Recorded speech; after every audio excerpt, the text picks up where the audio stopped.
Welcome to another episode of UCRD Reviews, Pandemic Edition.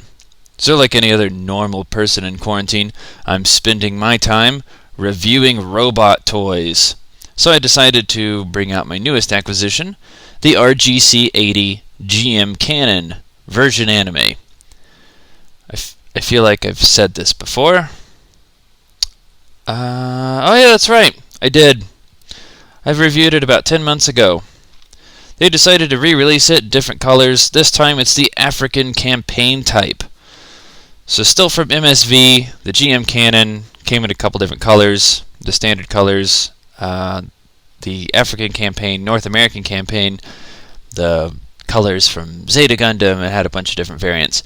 So this is the African campaign colors, which you'll see features a lot of brown and tan and bronze, oddly enough. So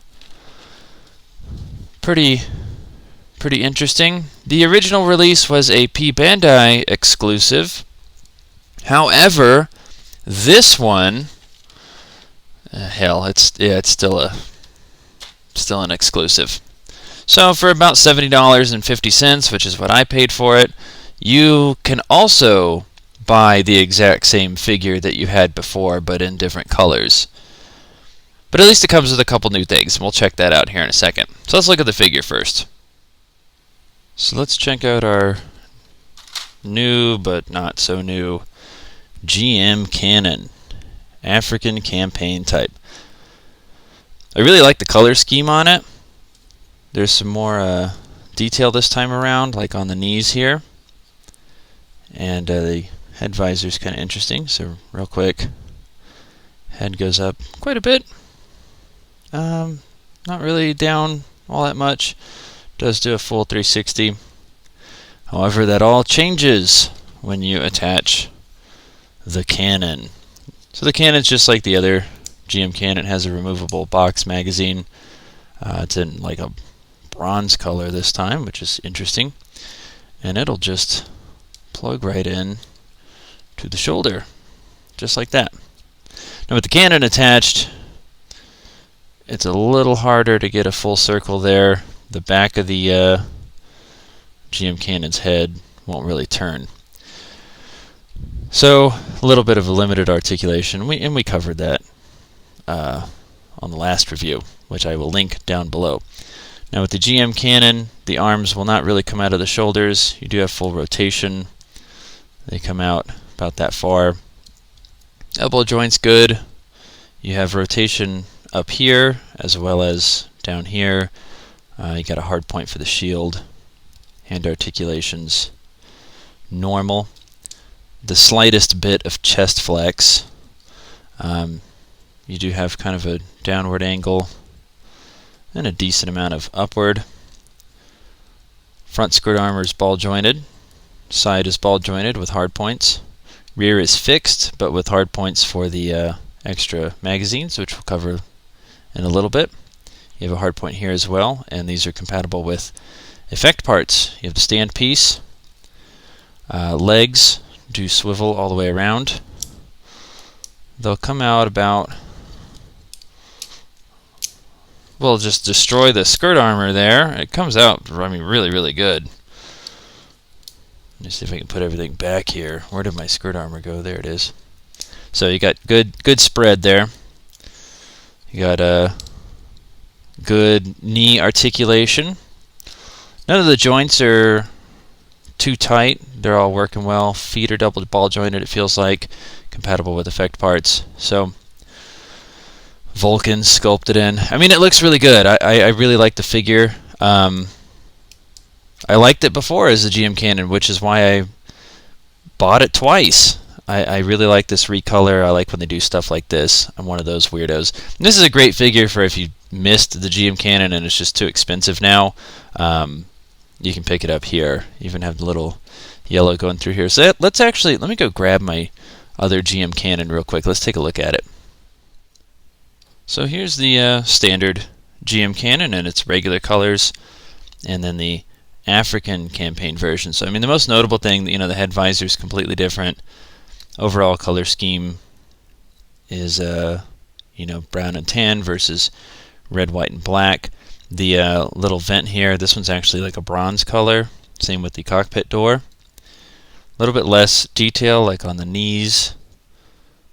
Shoulders have the red, and then the back of the legs have this yellow stripe here. Other than that, of course, they are identical, but kind of interesting to see the color differences. So now let's check out the accessories. So first thing I wanted to show was the sticker sheet here. You get a couple different numbers and emblems in the sheet. You also get the regular assortment of hands, 2 posing hands, gun hand, side handle hands for weapons, and the pointing hand that the other GM cannon came with. You do get the 2 extra box magazines for the cannon, which are storable on the rear skirt armor. Back here, you get the shield for the GM cannon, colored in these new colors. So it has the hard point for the arm, and you also get the standard handle as well. There is a connector piece, or a storage piece rather, that is proving very difficult to get out of here. There it is. And this one plugs in up here and can be used to store the beam spray gun. Same one that we got with the regular GM cannon, which is compatible with effect parts as well. And so is this one here. So really cool. I like the coloring here. You get the other cannon barrel. So this is the other barrel for the cannon. And you get the hyper bazooka with the moving parts like normal. And it comes with the same storage piece as before that stores on the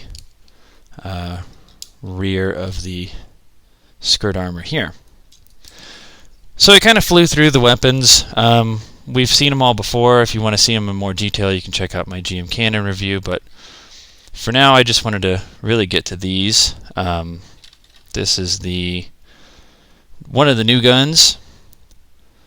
So this one is the GM2's beam rifle. So why is a one-year war mobile suit getting the GM2's beam rifle? That doesn't really make sense. Well, because the GM Cannon used it in Zeta Gundam, and yeah, it's a pretty cool little addition because you get something from Zeta Gundam here. One thing I was kind of disappointed about it is there's actually no storage here. I thought these little nubs maybe were some sort of storage on the mobile suit, but there's not really anything you can do with it. It does have the the handle that swivels. It has a little pink camera in there, and it is compatible with effect parts. So pretty cool to get this. Not the correct colored GM. The only thing I don't like about mine is the front handle won't stay in a rested flat position. And there it goes. But if you just barely nudge it, it wants to come over. But I think that's just on mine. Now, the really cool weapon here is this 100mm machine gun. So this machine gun, as I'm sure lots of you know, comes from Gundam 8th MS Team, which we haven't seen any version anime 8th MS Team figures. So getting this machine gun hopefully is a precursor to us getting some of those figures. So you do have the folding wire stock here, the folding side handle, which is a little flimsy when it's set up against the gun, but otherwise looks good. And then you have a removable magazine for the weapon as well. So hopefully this machine gun means that we'll be getting some 8th MS Team stuff. It is compatible with an effect part. So that'll be pretty cool if we get some 8th MS Team mobile suits out of this. Especially if you can, do what the MSIAs did and store the magazines on them and all that stuff. So finally here, the last bit is the single effect part you get, which is a rifle firing effect, and you can use it with any of the guns, but that's the only one we get, unfortunately. So that's everything. So you got 2 new weapons with the GM cannon, which is pretty cool. I really like these. So the GM cannon gets a nice re-release, very similar to the Zaku Desert type, and it looks really good. I like it. I like the new weapons that we get. One thing I didn't show that the arms do is they throw the shield off there. They'll actually come up like that, which helps with posing. But it's a nice re-release. It's done well. The coloring is nice. You know, and it looks really good. It comes with all the accessories that the other one had, plus 2 new guns that actually fit with the mobile suit. So this isn't like the gun cannon heavy custom or anything like that, where it gets gun cannon 2 weaponry that's kind of pointless. This one actually comes with 2 guns that it used in you know, Gundam's lore, which is pretty neat. So I really like it. I didn't mind paying $70.50 for a GM cannon that I already own, because I like the design and I like the figure. But for those of you that aren't the biggest GM cannon fans in the world, this one might be a pass if you already have the original, unless you really want those 2 new guns. Now if you don't have the GM cannon already, this is worth it. Pick it up now more than later, because I'm sure it's going to be expensive, or more expensive rather, when as time goes on. But thank you for watching my review, and I've got some others coming down the pipeline here. Unfortunately, a lot of the Robot Spirits figures are delayed. So I know the Act Zaku was the next one to come out for me, and because of this virus going around, it's been delayed a bit, so it might be a little bit before I get that review out and I get that thing in my hands. But I did order some backlog mobile suits that I really wanted to have figures of, and I'll be reviewing those in the meantime. So thank you for watching, and I will see y'all next time, and stay safe out there.